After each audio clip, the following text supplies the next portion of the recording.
আসসালামু আলাইকুম প্রিয় এলাকাবাসী, দেশবাসী। আজকের টপিকসটা হচ্ছে ওষুধ কোম্পানিদের নিয়ে কথা, ভারত এবং বাংলাদেশ। আমি একটা গুগলে চার্জ দিয়ে দেখলাম বাংলাদেশ ওষুধ কোম্পানি রানিং আছে 150 থেকে 60টা, যারা হয়তো সরকারি আওতাভুক্ত আছে। বাকি তো অনেক কোম্পানি আছে যাদের হয়তো অনুমোদন নাই, কারণে গুগল এটা অ্যালাউড করে নাই।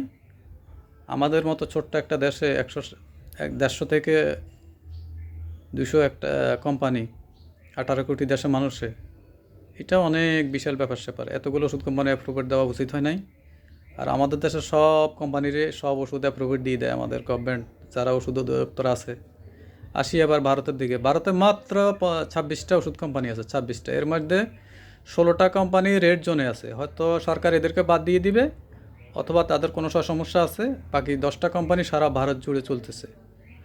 তাদেরকে অনুমোদন ওষুধগুলো ভাগ করে দিচ্ছে, এই কোম্পানি ওষুধ তৈরি করবে, ওই কোম্পানি ওষুধ তৈরি করবে। এবার আপনারাই চিন্তা করেন আমাদের দেশে কী ধরনের অরাজকতা চলছে ওষুধ সেক্টরে। ধন্যবাদ, সবাই ভালো থাকুন। আজকে এখানে বিদায় নিলাম।